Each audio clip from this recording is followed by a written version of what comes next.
주식시장이 무너지고 있습니다. 전쟁 소식에 코스피가 한순간에 8% 넘게 곤두박질 쳤고 오전 뉴스에선 서킷 브레이커가 발동됐다는 속보가 터져나왔죠. 지금 이 순간에도 수많은 투자자들이 패닉에 빠져 주식을 던지고 있습니다. 하지만 역사는 정반대의 진실을 말하고 있거든요. 모두가 공포에 질려 도망칠 때 그때가 바로 매수의 적기였다는 걸 과거 데이터가 증명합니다. 1987년 블랙 먼데이, 1997년 IMF 외환 위기, 2008년 리먼 사태, 2020년 코로나 팬데믹. 매번 시장은 무너질 것처럼 폭락했지만 결국 모든 하락분을 만회하고 더 높이 올라갔습니다. 지금 이 하락장 어떻게 대처해야 할까요? 서킷 브레이커라는 단어 오늘 처음 들어보셨을 수도 있습니다. 하지만 이 제도가 생긴 배경을 알면 왜 이런 안전장치가 필요했는지 바로 이해가 되실 겁니다. 1987년 10월 월스트리트에서 역사상 가장 충격적인 사건이 벌어졌거든요. 바로 블랙 먼데이입니다. 그날 미국의 다우존스 지수는 단 하루 만에 22% 폭락했습니다. 22%는 숫자가 잘 와닿지 않으시죠? 만약 여러분이 1억 원을 투자했다면 아침에 눈 떴을 때 7,800만 원이 되어 있었다는 겁니다. 하루 만에 2,200만 원이 증발한 거예요. 당시 뉴욕 증권거래소는 그야말로 아수라장이었습니다. 트레이더들은 비명을 지르며 매도 주문을 쏟아냈고 전화기는 불이 날 정도로 울려댔죠. 거래량이 폭증하면서 시스템은 마비 직전까지 갔습니다. 더 기가 막힌 건 당시 미국 경제에 아무런 문제가 없었다는 사실입니다. 기업들은 멀쩡히 돈을 벌고 있었고 실업률도 안정적이었죠. 그런데도 주가는 역사상 유례없는 속도로 무너졌습니다. 원인을 찾을 수 없는 공포, 그저 남들이 팔기 시작하니까 나도 팔아야 한다는 집단 패닉이 시장을 지배했던 겁니다. 이 22% 하락 기록은 지금까지도 깨지지 않았습니다. 2008년 리먼 사태 때도 2020년 코로나 때도 이 수치를 넘지 못했거든요. 그만큼 전무후무한 대폭락이었죠. 이 사건 이후 시장 관계자들은 깨달았습니다. 투자자들의 맹목적인 공포를 진정시킬 장치가 필요하다는 걸요. 감정이 이성을 압도할 때 시장은 통제 불능 상태로 빠진다는 교훈을 얻은 겁니다. 그렇게 탄생한 게 바로 서킷 브레이커입니다. 주가가 일정 수준 이상 급락하면 거래를 멈추고 투자자들에게 숨 돌릴 시간을 주는 거죠. 그런데 이 블랙 먼데이 이후 시장이 어떻게 됐을까요? 당시 약 1300포인트였던 다우존스 지수, 지금은 48,000포인트를 넘어섰습니다. 37배가 오른 겁니다. 1987년 그날 공포에 질려 주식을 던진 사람들은 평생 후회하며 살고 있을 겁니다. 반대로 그날 용기를 낸 사람들은 어떻게 됐을까요? 30대 직장인이었던 한 투자자는 당시 모두가 패닉에 빠졌을 때 퇴직금 5천만 원을 주식에 넣었다고 합니다. 주변 사람들은 미쳤다고 말렸죠. 지금 세상이 무너지는데 무슨 주식이냐고요. 하지만 그는 흔들리지 않았습니다. 그리고 20년 뒤 그의 계좌는 18억 원이 되어 있었습니다. 역사가 우리에게 알려주는 진실은 명확합니다. 주식시장은 결국 회복한다는 것, 그리고 남들이 공포에 질려 도망칠 때가 바로 최고의 매수 기회라는 거죠. 패닉 셀링, 즉 공포에 사로잡혀 주식을 내다 파는 행위는 투자자에게 가장 치명적인 실수입니다. 이번은 다를 거야. 이번 하락은 회복 불가능할 거야. 라고 말하는 사람들이 매번 있었습니다. 하지만 시장은 그들의 예상을 비웃듯 번번이 반등했죠. 자본주의 시스템이 유지되는 한 기업들은 가치를 창출하고 그 가치는 결국 주가에 반영됩니다. 시간이 걸릴 뿐이지 방향은 정해져 있는 겁니다. 지금 이 순간에도 누군가는 공포에 떨며 손절하고 있고 누군가는 묵묵히 주식을 사모으고 있습니다. 10년 뒤 어느 쪽이 웃고 있을까요? 역사는 이미 답을 알려주고 있습니다. 그렇다면 지금 한국 증시는 왜 이렇게 크게 빠진 걸까요? 미국이나 유럽 시장과 비교해보면 한국의 낙폭이 유독 심합니다. 그 이유는 간단합니다. 우리 증시가 그동안 너무 많이 올랐기 때문이죠. 지난 몇 개월간 한국 주식시장은 외국인 자금이 몰려들면서 급격하게 상승했습니다. 삼성전자, SK하이닉스 같은 대형주들이 연일 신고가를 경신했죠. 투자자들의 계좌는 불어났고 수익률은 20%, 30%를 넘어섰습니다. 그런데 바로 그 순간 전쟁이라는 악재가 터진 겁니다. 사람들은 어떻게 행동했을까요? 그동안 번 돈이라도 지켜야지라는 심리가 작동합니다. 이익이 큰 주식일수록 먼저 팔고 현금화하려는 거죠. 이게 바로 차익 실현 매물입니다. 문제는 이런 매도세가 눈덩이처럼 커진다는 겁니다. 한 사람이 팔기 시작하면 옆 사람도 불안해서 팔고 그걸 본 또 다른 사람도 덩달아 파는 거예요. 집단 공포가 전염되는 겁니다. 바로 이럴 때를 대비해 만들어진 게 서킷 브레이커입니다. 한국 증시는 코스피 지수가 8% 이상 급락하면 자동으로 모든 거래가 20분간 멈춥니다. 투자자들에게 진정하고 이성적으로 판단할 시간을 주는 거죠. 만약 하락폭이 15%로 커지면 또다시 거래가 중단되고 20%까지 빠지면 그날 시장은 아예 문을 닫아버립니다. 극단적인 패닉을 원천 차단하는 겁니다. 오늘 아침 뉴스에서 본 서킷 브레이커 발동, 그건 시장이 무너지고 있다는 신호가 아닙니다. 오히려 시스템이 정상적으로 작동하고 있다는 증거죠. 한국 증시의 역사에서 가장 아픈 기억을 꼽으라면 단연 1997년 IMF 외환 위기입니다. 당시를 겪어본 분들은 지금도 그때 이야기만 나오면 표정이 굳어지죠. 그해 겨울 대한민국은 말 그대로 국가 부도 직전까지 몰렸습니다. 은행들이 줄줄이 문을 닫았고 대기업들이 연쇄 부도를 냈거든요. 기아자동차, 한보철강, 삼미그룹 같은 대기업들이 하루아침에 무너졌습니다.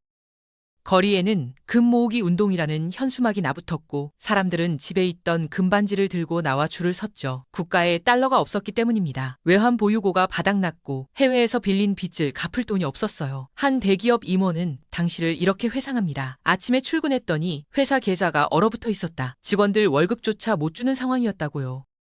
결국 정부는 국제통화기금, 즉 IMF에 손을 벌렸습니다. 195달러라는 천문학적인 구제금융을 받았죠. 경제 주권을 내놓은 겁니다. IMF는 가혹한 조건을 내걸었습니다. 기업 구조 조정, 대량 해고, 금리 인상, 거리에는 하루아침에 일자리를 잃은 가장들이 넘쳐났습니다. 이런 절망적인 상황 속에서 주가지수는 어떻게 됐을까요? 최저점 280포인트까지 곤두박질 쳤습니다. 국가가 망할지도 모른다는 공포 속에서 주식시장도 함께 무너진 겁니다. 누가 봐도 끝이었습니다. 대한민국이라는 나라 자체가 사라질 수도 있는 상황이었으니까요. 하지만 이야기는 여기서 끝나지 않습니다. 280포인트까지 추락한 주가지수, 그 이후 어떻게 됐을까요? 불과 10년 뒤인 2007년 코스피는 2000포인트를 돌파했습니다. 무려 7배가 오른 겁니다. 정확히 계산하면 더 놀랍습니다. IMF 위기 당시 바닥에서 주식을 산 사람들은 10배 넘는 수익을 거뒀거든요. 1천만 원이 1억이 되고 1억이 10억이 된 겁니다. 실제로 당시 이런 투자자가 있었습니다. 40대 자영업자였던 이 씨는 1998년 초 모두가 절망에 빠져 있을 때 가게를 정리하고 받은 돈 3천만 원을 주식에 넣었습니다. 주변 사람들은 완전히 미쳤다고 했죠.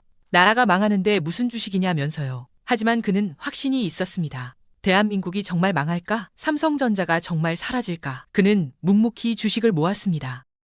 10년 뒤 그의 계좌에는 3억 원이 넘는 돈이 들어있었고 그 돈으로 강남에 작은 아파트를 샀다고 합니다. 이게 바로 박앤헌팅입니다. 남들이 공포에 질려 헐값에 내놓은 우량 자산을 건져 올리는 거죠. 핵심은 여유 자금으로 투자했다는 겁니다. 빚을 내서 투자한 게 아니라 당장 없어도 생활에 지장 없는 돈으로 장기 투자를 한 거예요.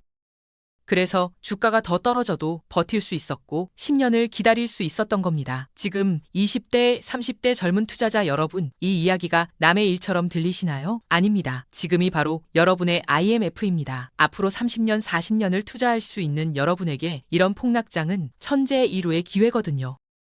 그렇다면 지금 시장을 공포로 몰아넣고 있는 중동 전쟁, 이게 한국 경제에 실제로 얼마나 타격을 줄까요? 표면적으로 보면 분명 악재입니다. 한국은 석유가 한 방울도 안 나오는 나라거든요. 중동에서 전쟁이 터지면 국제 유가가 치솟고 우리는 비싼 값에 기름을 사와야 합니다. 1970년대 오일 쇼크 때를 떠올리는 분들도 계실 겁니다. 당시 유가 급등으로 한국 경제가 큰 타격을 받았죠. 공장들은 가동률을 줄였고 물가는 천정부지로 치솟았습니다. 하지만 지금은 다릅니다. 50년 전과 지금의 산업 구조가 완전히 달라졌거든요. 과거엔 철강, 화학, 조선 같은 중공업이 경제의 중심이었습니다. 이런 산업들은 엄청난 양의 석유를 필요로 하죠. 하지만 지금 한국 경제를 이끄는 건 뭡니까? 반도체, IT, 엔터테인먼트, 게임, 인터넷 서비스입니다. BTS가 공연하는데 석유가 필요한가요? 삼성이 반도체 칩을 설계하는데 기름값이 결정적인가요? 아닙니다. 실제로 삼성전자 시가총액이 200조 원 가까이 증발했다는 뉴스가 나왔습니다. 10%에서 15% 빠진 거죠. 그런데 곰곰이 생각해보세요. 전쟁이 터졌다고 삼성전자의 기술력이 사라졌나요? 반도체 수요가 갑자기 없어졌나요? 전혀 아닙니다. 삼성은 여전히 세계 최고의 메모리 반도체를 만들고 있고 AI 시대의 반도체 수요는 오히려 폭발적으로 증가하고 있습니다.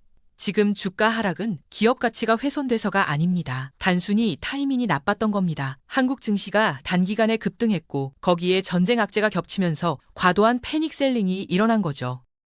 IMF 위기만이 한국 증시를 덮친 유일한 폭풍은 아니었습니다. 2007년 지구 반대편 미국에서 또 다른 재앙이 시작됐거든요. 바로 글로벌 금융위기입니다. 리먼 브라더스라는 이름 들어보셨을 겁니다. 158년 역사를 자랑하던 미국 4위 투자은행이 하루아침에 파산했죠. 자산 규모만 6,310억 달러, 우리 돈으로 700조 원이 넘는 거대 금융회사가 무너진 겁니다. 원인은 미국 부동산 거품이었습니다. 집값이 영원히 오를 거라 믿었던 사람들이 무리하게 대출을 받았고, 은행들은 그 부실 대출을 증권화해서 전 세계에 팔아댔죠. 거품이 터지자 도미노처럼 금융회사들이 쓰러졌습니다. 베어스턴스, 메릴 린치, AIG, 워싱턴 뮤추얼, 익숙한 이름들이 하나둘씩 사라졌어요. 한국은 직접적인 당사자가 아니었습니다. 우리 은행들이 부실 대출을 한 것도 아니었죠. 하지만 주가는 폭락했습니다. 2000포인트에서 800포인트까지 60% 넘게 빠진 겁니다. 왜일까요? 글로벌 경제는 연결되어 있기 때문입니다. 미국 경제가 무너지면 한국 기업들의 수출이 타격을 받고 그게 주가에 반영되는 거죠. 그리고 2020년 코로나19가 터졌습니다. 이번엔 정말 달랐습니다. 전염병으로 전 세계가 멈춰섰거든요. 공장이 멈추고 비행기가 멈추고 사람들이 집에 갇혔습니다. 주가는 2200선에서 1400대까지 순식간에 무너졌죠. 하지만 결과는 어땠습니까? 두 사건 모두 시장은 회복했습니다. 아니, 회복을 넘어서 더 높이 올라갔어요. 자본주의 시스템이 유지되는 한 주가는 우상향합니다. 이게 역사가 증명한 진실입니다. 역사를 믿는다면 답은 명확합니다. 주식시장은 결국 회복한다. 이 진리를 받아들인다면 지금 여러분이 해야 할 일은 도망치는 게 아니라 오히려 더 사모으는 겁니다. 그런데 여기서 많은 분들이 묻습니다. 그럼 언제 사야 하나요? 지금이 바닥인가요? 솔직히 말씀드리겠습니다. 바닥을 맞추는 건 불가능합니다. 신도 모르는 영역이거든요.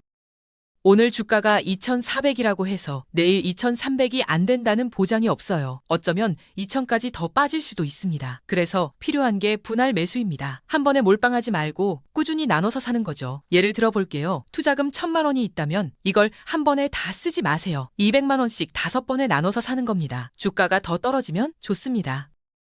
더 싼 가격에 살 수 있으니까요. 주가가 반등하면 그것도 좋습니다. 이미 산 주식이 수익을 내고 있으니까요. 핵심은 시장에 머물러 있는 겁니다. 30대 직장인 김 과장을 예로 들어보죠. 그는 매달 월급에서 50만 원씩 주식을 삽니다. 주가가 오르든 내리든 상관없이 기계적으로 매수하는 거예요. 작년엔 주가가 높아서 50만 원으로 10주를 샀는데 올해는 주가가 떨어져서 같은 돈으로 15주를 삽니다. 장기적으로 보면 평균 매입 단가가 낮아지는 거죠. 그는 은퇴까지 25년이 남았습니다. 지금 주가가 10% 빠지든 20% 빠지든 그건 25년이라는 긴 여정에서 아무것도 아닙니다. 오히려 우량주를 싼 값에 모을 수 있는 기회일 뿐이죠. 전쟁 때문에 주가가 빠진 겁니다. 삼성전자의 기술이 사라진 게 아니에요. 이건 세일 기간입니다. 지정학적 리스크, 어려운 말 같지만 쉽게 말하면 전쟁이나 정치적 갈등을 의미합니다. 그리고 역사는 이런 이슈로 인한 폭락이 절대 오래가지 않는다는 걸 보여줍니다. 지금 중동전쟁이 터져서 시장이 패닉에 빠졌죠. 앞으로 어떻게 전개될지 아무도 모릅니다. 전쟁이 확대될 수도 있고 생각보다 빨리 끝날 수도 있어요. 하지만 한 가지는 확실합니다. 과거 수십 년간 전쟁은 수없이 많았고 그때마다 주가는 폭락했지만 결국 언제나 회복했다는 사실입니다. 1990년 걸프전, 2001년 아프간 전쟁, 2003년 이라크 전쟁, 2011년 리비아 내전. 매번 전쟁이 터질 때마다 시장은 급락했습니다. 투자자들은 이번엔 정말 다르다고 말했죠. 하지만 6개월, 1년이 지나자 주가는 어김없이 반등했고 전쟁 전 수준을 훌쩍 넘어섰습니다. 왜 그럴까요? 전쟁이 기업의 본질적 가치를 파괴하지는 못하기 때문입니다. 삼성전자가 만드는 반도체, 현대차가 생산하는 자동차, 네이버가 운영하는 플랫폼, 이것들은 전쟁과 상관없이 여전히 가치를 만들어냅니다.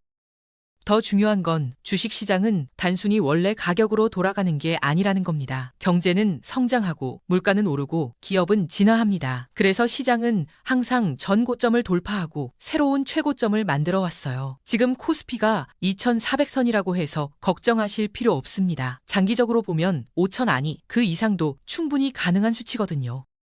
특히 지금 20대, 30대 젊은 투자자 여러분, 앞으로 30년, 40년을 투자할 수 있는 여러분에게 이런 하락장은 선물입니다. 인생에서 몇 번 오지 않는 박앤세일 기간이에요. 누군가 사이드카에 대해 물었다면 이렇게 답할 수 있습니다. 서킷 브레이커가 주식 현물 시장을 멈추는 장치라면 사이드카는 선물 시장에서 작동하는 유사한 안전장치입니다. 코스피 200 선물이 급변동하면 거래를 일시 중단시키는 거죠. 그런데 더 중요한 질문이 있습니다. 왜 하필 삼성전자, SK하이닉스 같은 대형 우량주들이 유독 심하게 빠지는 걸까요? 이 기업들은 한국을 대표하는 글로벌 기업입니다. 기술력도 세계 최고고 수익성도 탄탄하죠. 전쟁이 터졌다고 이 기업들의 경쟁력이 사라진 게 아닌데 말이에요. 답은 외국인 투자자에게 있습니다. 그동안 한국 시장에서 큰 수익을 거둔 외국인들이 지금 자금을 회수하고 있거든요. 불확실성이 커지면 투자자들은 본능적으로 방어 태세에 들어갑니다.